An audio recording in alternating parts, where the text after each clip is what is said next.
Good morning, everyone. It is the Live Drive Jive Archive on May 28th, 2021. Today we discuss the origins of the Coovies.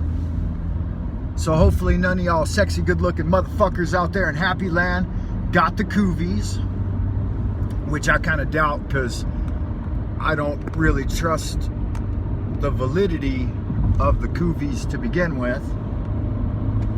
But who am I to trust, right? Trust the science. So the origins have been traced back to Dr., and we call him that loosely, Dr. Fakii.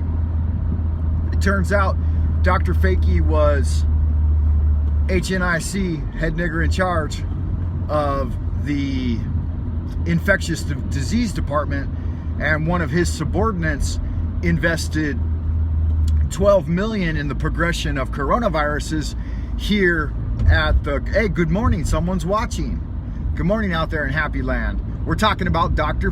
Fakii, and the Obama administration had invested $12 million US in a research lab here in Wuhan, China.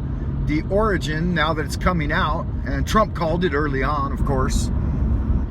He called it around month 2, I think, that was where the intel was pointing, and everyone lampooned him. They said, "Oh, you're so xenophobic. Let's go to Chinatown and party." Right? We had her head crypt keeper in charge of California. What is her name? Dummy Flippenstein. So Dr. Fakii and Dummy Flippenstein are, it's tracing back to them, obviously.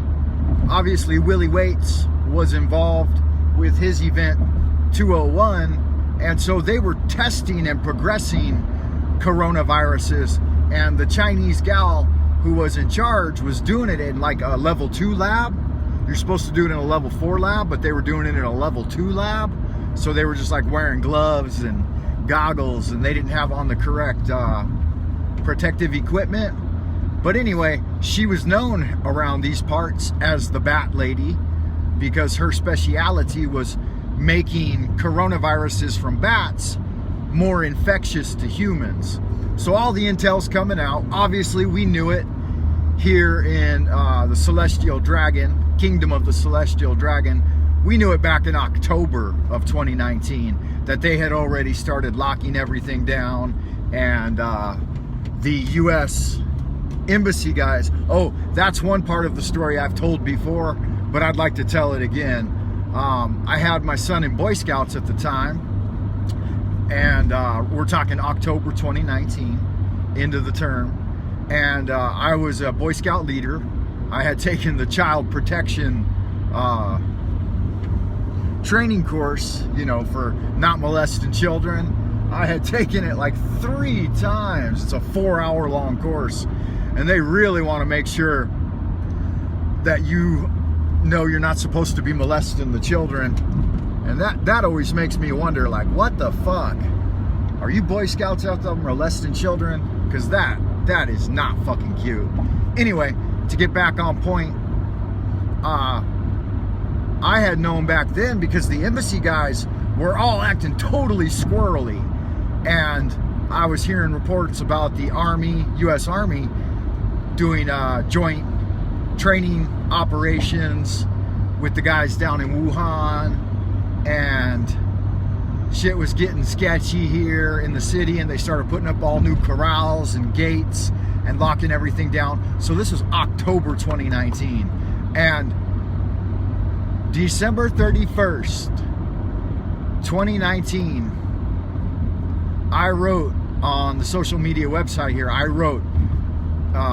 made a meme about 2019 being hard and tough, and it was kind of ending bad because I knew shit was going down. I'd already read about Event 201, and I knew they were planning something nasty, just didn't know exactly what it was. And I wrote a meme that said, you thought 2019 was bad, 2020 was coming in like Conan the Barbarian, and it says, 2019 says, a pittance to ward off evil. And 2020 says, I am evil. And I knew this going into the new year. I came up with a nickname for it, and so on and so forth.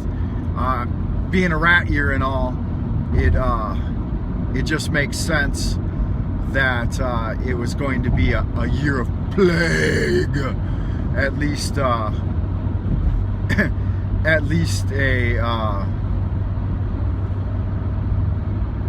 the story of a plague, right? So that's where it stands right now. The cat's out of the bag. The beans have spilled, even though like I said, it was already out of the bag for those in the know. But people in the mainstream, they'd like to just go back to that old CIA regular, and say, it's conspiracy theory. 2020 will be known as the year we swamped riverways and the ocean and everything else with an excessive amount of face diapers. I guess if you really wanted to figure out who was in the know, you go back to 2019 October and see who was investing heavily in the development of these programs. We know that it was Willie Waits and Dr. Fakii. They're right at the spear tip of investment in Wuhan.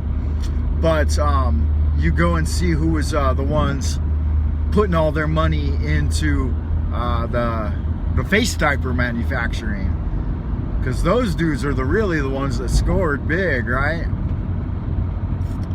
I remember when the price gouging started on them too. Here in China, those things were like a nickel a piece until Dr. Fakii's SARS 2.0 hit the streets. Then it became they shot up to like $10 a piece, you know. They were selling them out of convenience stores, 7-Elevens and stuff, and they were $10. Yeah, it's just a fact. Yeah, believe it or not, it's just a fact. I mean, whenever you see the guy who's being hailed as the hero, the one who's got all the answers, whoever's the savior of the most recent Hegelian dialectic crisis, like they're pushing Dr. Fakii. Oh, listen to science, listen to Dr. Fakii. Then you really need look no further as to the guilty party of who stirred up the shit, right? The dog who barks first is the one that bit the bone. So old Dr. Fakii is culpable. Of course, nothing will happen to him. It'll come out, you know, it's already out. All the money's there. You know, he put the 12 million in, and he legitimized the doctors who were doing the testing on that, and it snuck out, got on the streets, maybe not, right?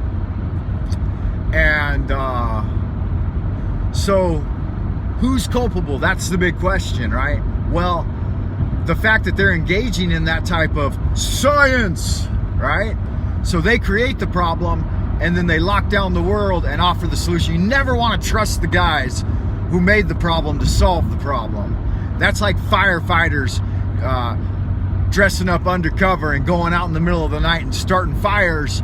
That way they got something to work on. You know, not cool. Not cool. They call it fire management, and the CIA and those industries, they are pros at it. And the tech industry guys, they just really wanted to push forward this new world order of tech censorship. So we got your number, Dr. Fakii, Willie Waits, zombie cyborg Zuckerberg. We know who you guys are.